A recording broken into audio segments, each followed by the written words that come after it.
I think I should say that one more time. Help me say it. Change your channel. Change your channel. All right. Now I believe that those who want to change channels must have done so by now. I've been quite a bit of pressure on me to say something about what is going on in the country and in the world, vis-a-vis the statement credited to the President of the United States of America concerning the issue of genocide or no genocide in Nigeria. I am not speaking to the world.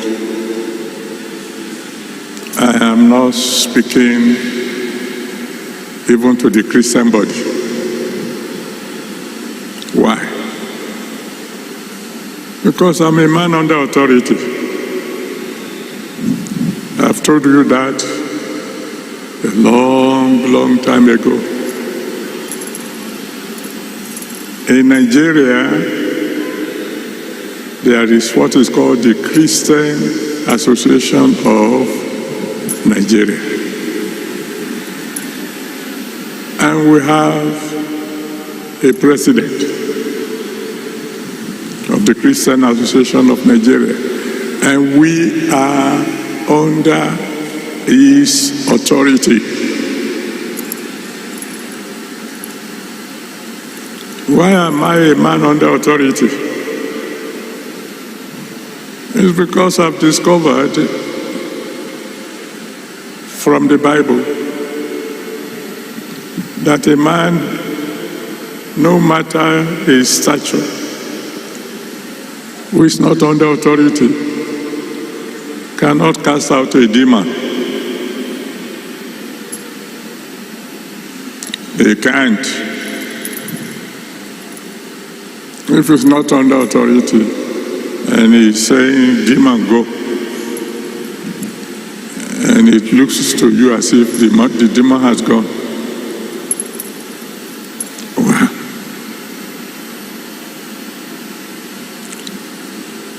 since I was born, I had carry placards only twice. I have, what do you call it when you go around? You protest or process or whatever. Only 2 times. First time, 1964, as a student at the University of Nigeria, Nsukka, Enugu campus. I protested, I went on procession because the people who organized the protests are radicals. And if they say we are going on a procession and you don't join them, they come and meet you in your room in the hostel, and God have mercy on you. So, even though I didn't quite agree with what they are protesting about, Nsukka is a bit far from Ifewara. And I went to study, not to have my head broken. So when they said we'll go, I said, yes, here we go. The second time ever was some years ago, when the Khan president at that time said all churches should protest around the streets where their churches are, protesting against killings going on in Nigeria, particularly against Christians. On that day, on the Sunday that he said we should go out, I went out around Ebute Metta. It was in the news. If you go into the archive, you see the television people. I think they came specially to cover me. And the focus of my placard, if I know a time like this will come, maybe I would have covered, I would have kept a video. On my placard, I wrote, "Every soul is precious to God." That's what's in my own placard, and I carried it myself. Every soul is precious to who? To God. Christian souls, Muslim souls, even enemy souls. That's what I believe then. That's what I believe now. Because every soul you kill, for whatever reason,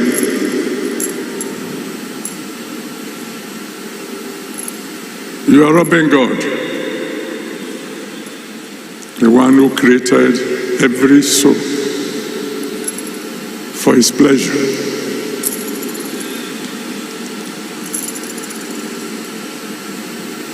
And until the president of Cannes says something about the issue that is going on, I will not be talking. What do you mean you will not be talking? I mean I won't be talking to the people outside. There's nothing wrong in me talking to my own children.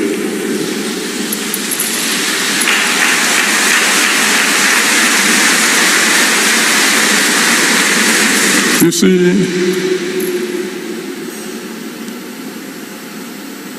there was a time in Nigeria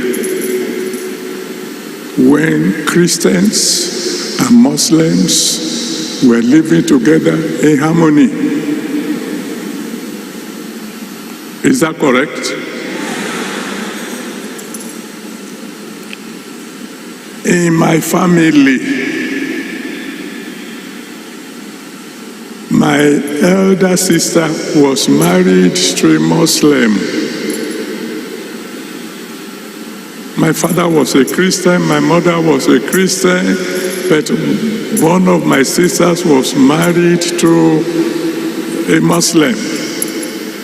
The name in Yoruba, I don't know how they call it in the real Muslim something. His name was Adiatu.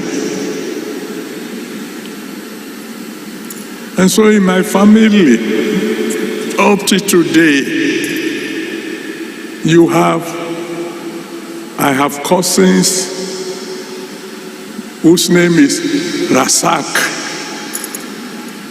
I have people who call Musili, whatever they call it, in the correct something, and so on and so forth.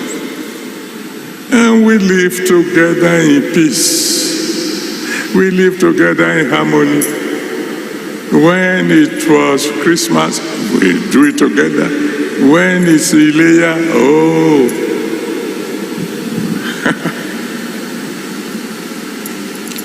I had an uncle who loved me very well. And I tell you, anytime it was fasting time, I fasted. Not like him,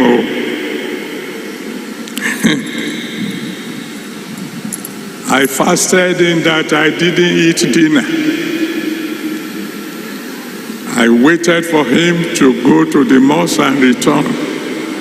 Because I know when he returns, oh God, there'll be goody. So my own fast began when it was almost breaking time. And I'm telling you, that man loved me like nobody else, even though my name is Enoch. He will wake me up in the night when they are finished preparing pounded yam, and we ate sari together. That didn't stop me from breakfast when going to school.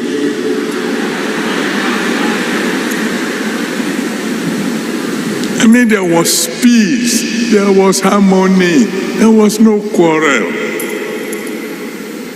Until some crazy people just decided to introduce religion into politics.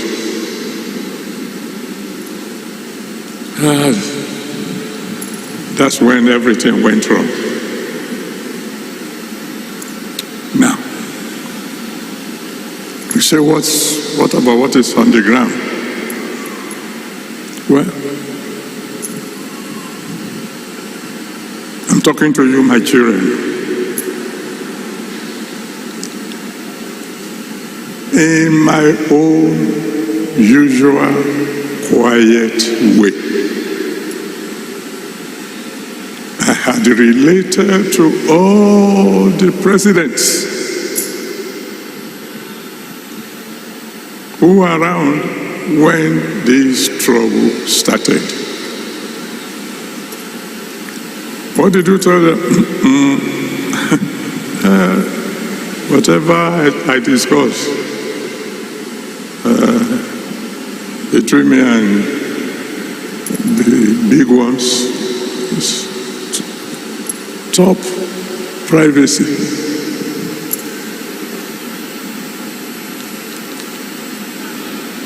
I have done my best, quietly, behind the scene. But as I've always told you, you can only advise the commander-in-chief. You can't command him. Because if you command the commander-in-chief, then you become the commander of the commander-in-chief. That doesn't make sense. But I've tried. And God is my witness.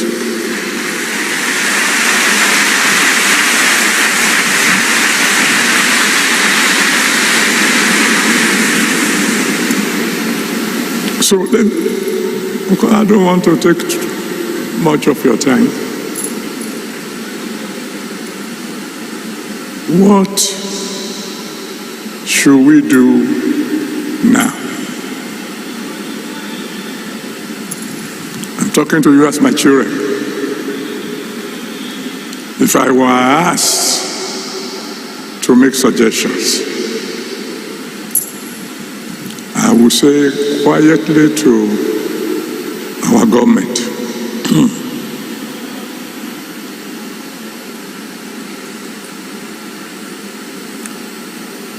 move fast.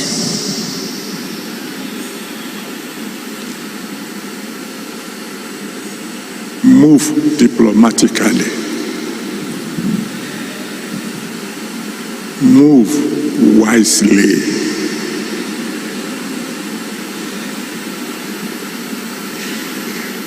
find a way to convince the President of America to please delay his actions for about 100 days.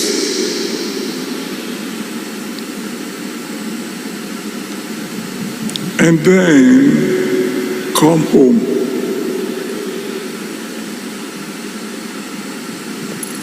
And tell our security chiefs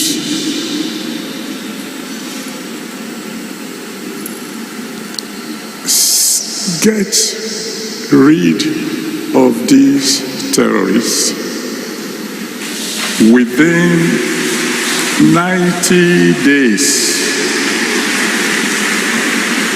or resign.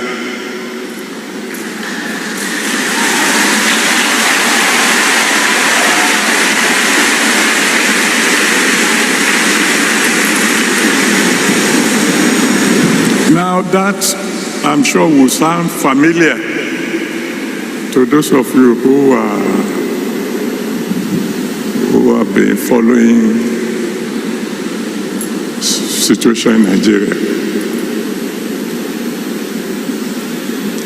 There was a president, unfortunately, he's dead now, as Buhari, who issued such an order. Some of you will remember. Who called the service chief together and said, I give you 3 months. Get rid of all these Boko Haram people or resign. He's not around to tell you who gave him that advice. He ran with that advice, but he didn't follow it through. Because he gave the order as the commander-in-chief of the armed forces. But, the security operatives moved fast. But 3 months went, and the work was not done. So I went to see him. It was in the news, so this time somehow the press got to know that I visited him. Of course, they were not there when we talked. And unfortunately, like I said, it's not alive now. Or else I would have asked you to go and ask him. Sir, why didn't you follow through? Because when 3 months passed and the work wasn't done, why didn't you proceed with your, are we going to call it threat?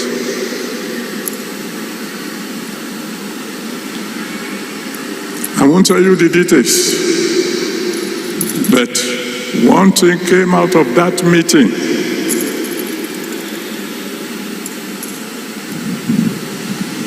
Which would lead me to my next advice to our government.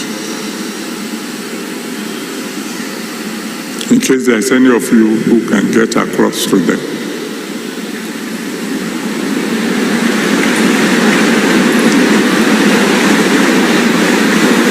That when giving orders to the service chief this time round, we should make it clear to them that they are not only to eliminate the terrorists, they should eliminate their sponsors.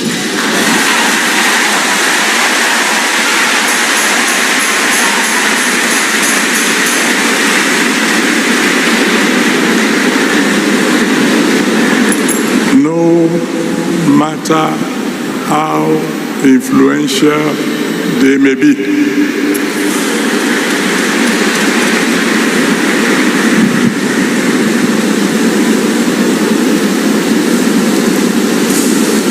When I say my people, when I say our leaders should move fast, move diplomatically, they have to be and move wisely. We must take note of the fact that if America should attack us, China is not coming to defend us. Russia will not come to defend us. All the so-called world leaders, they will talk. They will condemn what America had done in strongest terms. But that's all they will do. That's all. Britain is not going to come and help us. No foreign or no other foreign powers will come to our aid. This is not the time for joking. This is not the time for grammar. This is not the time for, I don't know a simple word for semantics. It's not the time when you begin to argue. Is it, what do you call it? Suicide, or what do they call it? What's the language?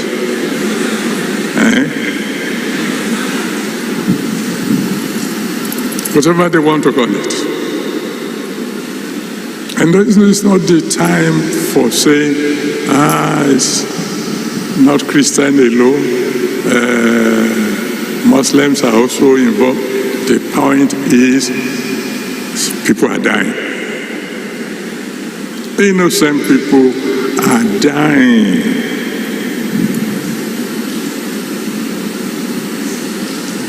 I almost spoke last month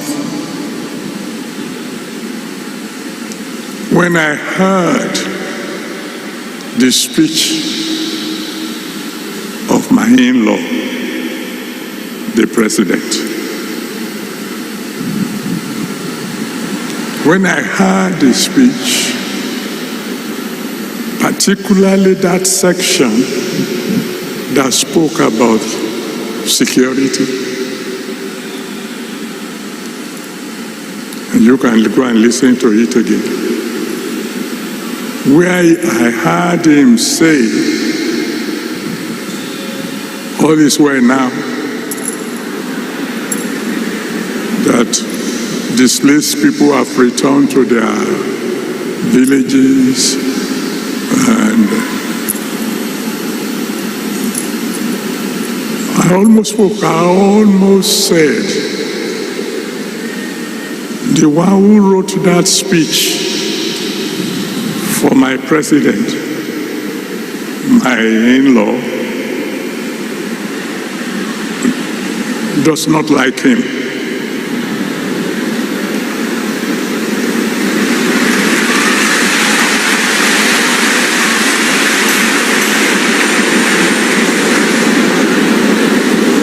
And if you want to say, what do you mean? Somebody wrote it, but it's the president who read it.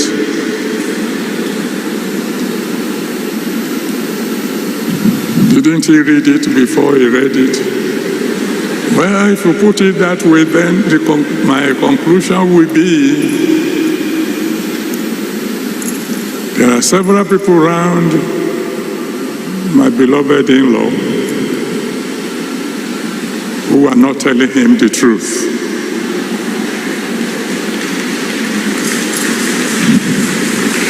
But that's all right, because, I think the following day in the newspapers we read about a traditional ruler being killed, whether in Kwara or Kogi, while the wife was hiding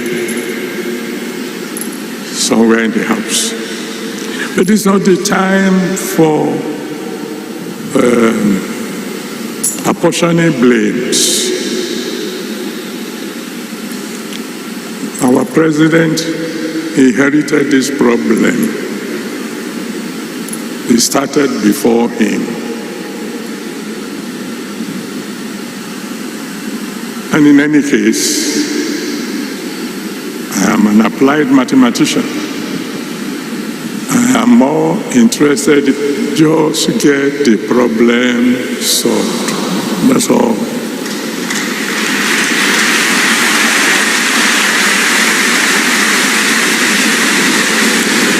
Let's let the government use diplomatic method to convince President Trump to give us 100 days of grace. Call our service chiefs. Fortunately, they are new. Perform within 3 months or resign. Now, where do you come in? You want to ask me, Daddy, you want to tell us you had no idea that something like this is coming? I've told you I'm not a prophet. I only hear from God once in a while. But do you think I asked you to fast for 100 days for fun?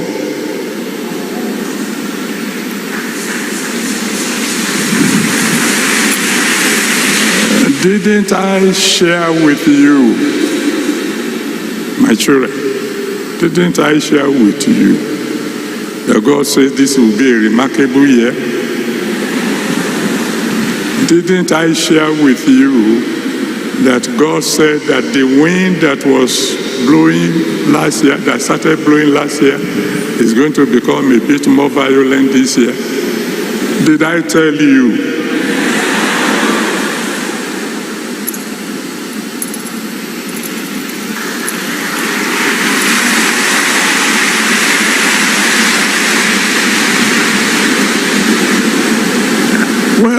You know, each time we have a meeting like this, I'm not the one who chooses the theme.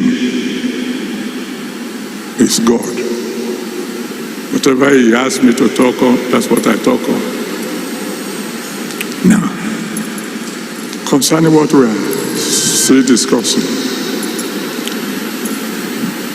by this time next week, we will be having a Holy Ghost service in Abuja. And when we were asking God what will be the theme, He gave us the theme, fear not.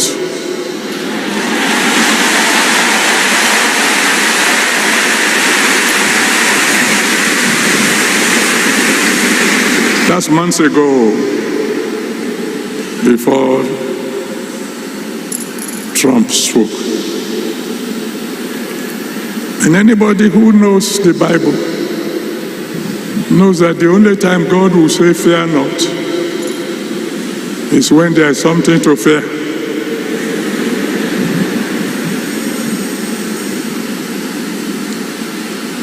So, when I put all these things together, I know in this year that God says will be remarkable. One way or the other, there will be peace again in Nigeria.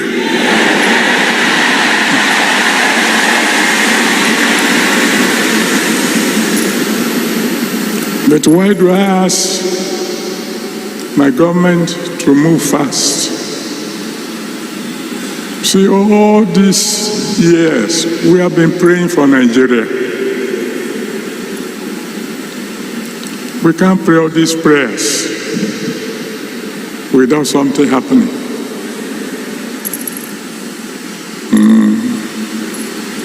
Unless God is no longer on his throne and is on his throne. And you see, I'm saying it again. I'm a mathematician, an applied mathematician. And there is a law called Newton's law of motion. You know what it says? It says a body will remain at rest or maintain uniform motion in a straight line, except an external force compels it to do otherwise.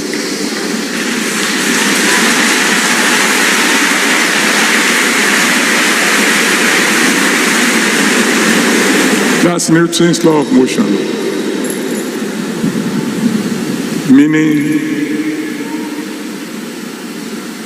whatever method God wants to use, at the end of it all, there will be peace in Nigeria again. And to you, my children, Daddy says, fear not.